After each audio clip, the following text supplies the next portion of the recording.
যেখানে এখনো পর্যন্ত বাংলাদেশে স্পোর্টসকে নেগেটিভলি দেখা হয়। স্পোর্টস নিয়ে নানা ধরনের মন্তব্য তো অবশ্যই রয়েছেই। সেখানে ইন্দোনেশিয়ার জাকার্তায় বাংলাদেশি টিমগুলোকে কিভাবে সম্মানিত করলো ইন্দোনেশিয়ার সরকার, সেটি আপনারা দেখতে পারবেন এই ভিডিওতে। তারও পাশাপাশি আপনারা জানতে পারবেন জেভি ফ্রিক অর্থাৎ তানভীর শাহরিয়ার ইটস কাব্যকে আহ্বান জানিয়েছেন যাতে তিনি সরাসরি রেড ক্লিফের জন্য স্পন্সরশিপ করেন। কারণ আপনারা অবশ্যই জেনে থাকবেন বেশ কয়েকদিন আগেই কিন্তু রেড ক্লিফকে নিয়ে একটি পোস্ট করেছিল ইটস কাব্য, যেখানে সে জানিয়েছিল কোনো প্রকারের স্পন্সরশিপ ছাড়াই জাকার্তাতে বাংলাদেশকে রিপ্রেজেন্ট করার জন্য গিয়েছে রেড ক্লিফ। একই সাথে আপনাদেরকে এটিও জানাবো জিকু ভাই অফিসিয়ালকে জাকার্তাতে নিয়ে না যাওয়ার কারণে তিনি কি ধরনের দুঃখ প্রকাশ করলেন। তবে সর্বপ্রথম আমরা যে টপিকটি শুরু করতে যাচ্ছি সেটি হলো ব্যান নোটিশ নিয়ে। রিসেন্টলি গার্না ফ্রি ফায়ার তাদের ফেসবুক পেজের ভিতরে একটি ব্যান নোটিশ প্রকাশ করে, যেখানে তারা জানায় 1 অক্টোবর 2025 থেকে এ পর্যন্ত তারা 1,34,589টি অ্যাকাউন্টকে ব্যান করেছে। শুধু ব্যানই করে নাই, তারা পাশাপাশি সেই পোস্টের ভিতরে যে সকল ব্যক্তিরা এই সকল বাজে কাজগুলো করে থাকে, থার্ড পার্টি অ্যাপ্লিকেশন কিংবা হ্যাক ব্যবহার করে থাকে, তাদের জন্য সতর্ক বার্তা দিয়ে জানায় এমন কোন শর্ট টার্ম চিটিং ব্যবহার করবেন না যার কারণে আপনার এতদিনের পরিশ্রম ধূলিসাৎ হয়ে যায়। অবশ্যই বর্তমানে কিন্তু গায়ানা অনেক বেশি স্ট্রিক্ট এই সকল বিষয়ে। প্রতিনিয়তই কিন্তু তারা তাদের সিস্টেমগুলোকে অনেক বেশি পরিমাণে আপডেট করতেছে এবং হ্যাকারদেরকে গেম থেকে বিতাড়িত করার জন্য সর্বোচ্চ চেষ্টা করে যাচ্ছে। তবে এই যে চেষ্টা রয়েছে সেটি কি সফল হচ্ছে? অর্থাৎ আপনারা গেমের ভিতরে বর্তমানে আগের মতো কি হ্যাকারের সম্মুখীন হচ্ছেন? সে ব্যাপারে অবশ্যই আমাদের কমেন্ট সেকশনের ভিতরে কমেন্ট করে জানাবেন। আর পরবর্তী টপিকটি হচ্ছে রেড ক্লিফের স্পন্সরশিপ রিলেটেড। ইটস কাপুর সেই পোস্ট সম্পর্কে আপনাদেরকে জানিয়েছিলাম আমাদের পূর্বের ভিডিওতে। এর পরবর্তীতে বিভিন্ন জায়গায় বিভিন্ন ধরনের পোস্ট হতে থাকে এই টপিকটার উপরে। রেড ক্লিফকে নিয়ে করা গেমিং নিউজের পোস্টের কমেন্ট সেকশনের ভিতরে তানভীর শাহরিয়ার অর্থাৎ জেভি ফ্রিক একটি কমেন্ট করেন, যেখানে তিনি লেখেন, দেশের জনপ্রিয় ইউটিউবার যার 4 মিলিয়ন সাবস্ক্রাইবার, আমি আহ্বান জানাবো যেন তিনি নিজে সামনে এসে দাঁড়ান। অর্থাৎ ইটস কাপুর নিজেকেই রেড ক্লিফকে স্পন্সরশিপ করার জন্য অনুরোধ জানিয়েছেন। আপনাদের কাছে কি মনে হয় এ সকল বড় বড় কন্টেন্ট ক্রিয়েটররা যদি এক একটা টিমকে স্পন্সর করে এবং নিজেদেরই যদি এক একটা টিম গঠন করে, সেক্ষেত্রে স্পোর্টস এর রূপ কেমন হতে পারে, কিংবা এই ব্যাপারে আপনাদের কোনো প্রকারের মন্তব্য রয়েছে কিনা তা অবশ্যই আমাদের কমেন্ট সেকশনের ভিতরে কমেন্ট করে জানাবেন।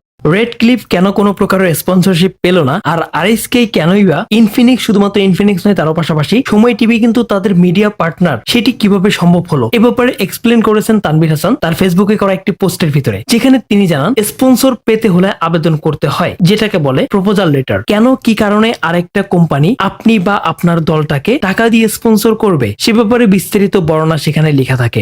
স্পন্সর করা ব্যবসা, প্রচার ও প্রসারের বিষয়। আপনাকে তারা 10 লাখ টাকা সাপোর্ট দিবে, বিনিময়ে তারা কি পাবে বা পাচ্ছে সেটি যাচাই বাছাই শেষে সিদ্ধান্ত নেওয়া হয়। সোজা বাংলায় গিভ এন্ড টেক, দুই পক্ষের লাভ। স্পন্সর পেতে হলে আবেদন করতে হয়। এবং তিনি এটিও নিশ্চিত করেন আরএসকে যে সকল স্পন্সরশিপ গুলো পেয়েছেন সেগুলো সেইভাবে সিস্টেমের মধ্য থেকে এসেছে। আর অপরদিকে গায়ানা ফ্রি ফায়ার যে তাদেরকে নিয়ে গিয়েছে, তাদের যে থাকা খাওয়া সমস্ত খরচ কিন্তু গায়ানা ফ্রি ফায়ারের হাত খরচের যে ব্যাপারটি রয়েছে সেটির জন্য অবশ্যই আপনাকে স্পন্সর নিতে হবে কিংবা স্পন্সর খুঁজতে হবে। আর স্পন্সর পেতে হলে সেভাবে সিস্টেম অনুযায়ী আবেদন কিংবা যা যা প্রসেস রয়েছে সেগুলো সম্পন্ন করতে হবে। এবার আমাদের পরবর্তী টপিকটি হচ্ছে জাকার্তায় যে ইন্দোনেশিয়ার সরকারের বিশেষ সম্মাননা সেটি নিয়ে। অলরেডি আপনারা বিভিন্ন জায়গায় বিভিন্ন ভিডিওতে দেখতে পেয়েছেন বাংলাদেশি টিম সহ অন্যান্য দেশের যে সকল টিমগুলো ছিল তাদের মধ্য থেকে কিছু ব্যক্তিকে সরাসরি ইন্দোনেশিয়ান সরকার উত্তরী পড়ানোর মাধ্যমে বিশেষ সম্মাননা প্রদান করেন। বিষয়টি তাহসিন হাসান রুদ্র অর্থাৎ আরএসকে কুট্টুস তার নিজের ফেসবুক প্রোফাইলের ভিতরে শেয়ার করে লেখেন, it's truly an honour for me to meet the government of Indonesia. And আপনারা আমাদের ব্যাকগ্রাউন্ডের ভিতরে দেখতেই পারতেছেন যেখানে প্রত্যেকটা টিমকে কিভাবে সম্মাননা দেওয়া হচ্ছে, যা সত্যি পজিটিভ একটা দিক আর বাংলাদেশের জন্য একটা গর্বের জায়গা। যখন সেই স্টেজে বলা হচ্ছে আরএসকে কুট্টুস ফ্রম বাংলাদেশ, তখন পুরো বিশ্ব বাংলাদেশকে দেখতেছে, বাংলাদেশকে চিনতেছে, আর এটাকেই বলে দেশকে রিপ্রেজেন্ট করা। চলুন আপনাদেরকে সেই ভিডিও সেই পার্টটুকুকে প্রথমে দেখিয়ে নেই।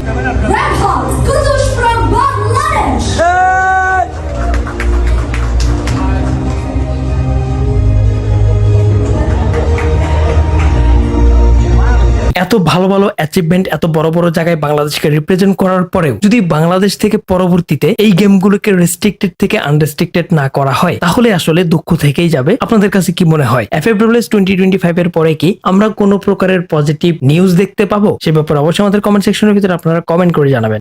সময় টিভি সাংবাদিক তানভীর হাসান থেকে আরো একটি আপডেট দিব, সেটি হলো এবারের FFWS 2025 গ্লোবাল ফাইনাল কিন্তু সময় টিভি সরাসরি লাইভ সম্প্রচার করবে, যা সম্প্রচারিত শুরু হয় 31 তারিখ থেকে পুরো কোয়ালিফাই রাউন্ড জুড়ে। পরবর্তীতে যদি বাংলাদেশ টিম ফাইনালে কোয়ালিফাই করতে পারে তাহলে সেক্ষেত্রে ফাইনালের বিষয়টাকেও লাইভ স্ট্রিমের ভিতরে নিয়ে আসা হবে। তার পাশাপাশি ম্যাচের পূর্ববর্তী পরবর্তী যে সকল ডিসকাশন অ্যানালাইসিসের বিষয়গুলো রয়েছে সেই ব্যাপারেও আলাদা করে টক শো পর্যন্ত হবে।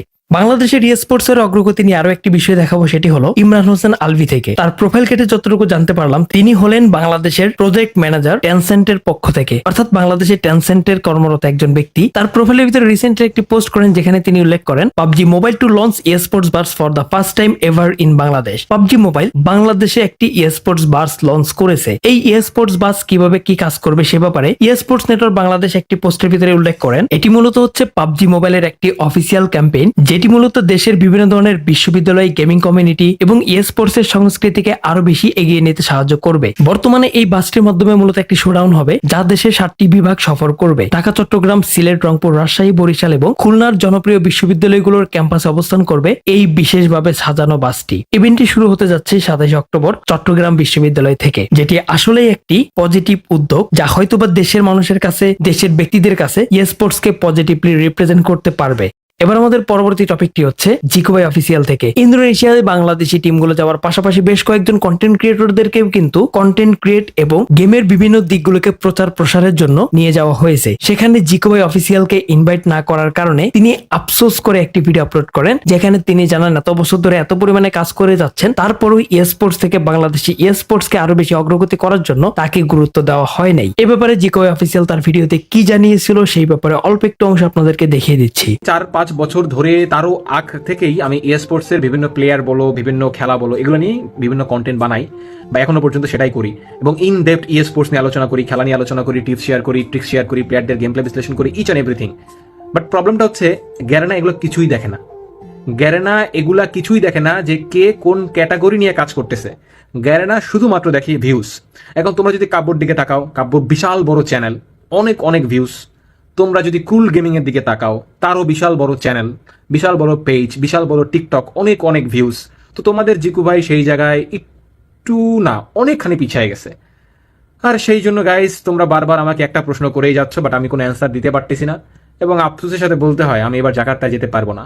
আমাদের সর্বশেষ টপিকটি হচ্ছে ইটস কাব্য থেকে। রিসেন্টলি ইটস কাব্য তার চুল দাড়ি আবারও কেটে ফেলেছেন। সেই ব্যাপারে অনেক ধরনের মন্তব্য করলেও এই বিষয়টি সম্পর্কে পূর্বেও তিনি জানিয়েছিলেন, আবারও তিনি অডিয়েন্সকে উদ্দেশ্য করে জানান তার স্ক্রিন প্রবলেম রয়েছে। শুধুমাত্র সেই প্রবলেম সম্পর্কে জানানই নাই, তারও পাশাপাশি তার যে সকল প্রেসক্রিপশন রয়েছে সেগুলোও তিনি ভিডিওতে প্রকাশ করেন এবং জানান যেহেতু বর্তমানে তিনি একটি রোগের মধ্য দিয়ে যাচ্ছেন, তার জন্য মূলত তিনি তার চুল কাটে দাড়ি কাটতে বাধ্য হয়েছেন।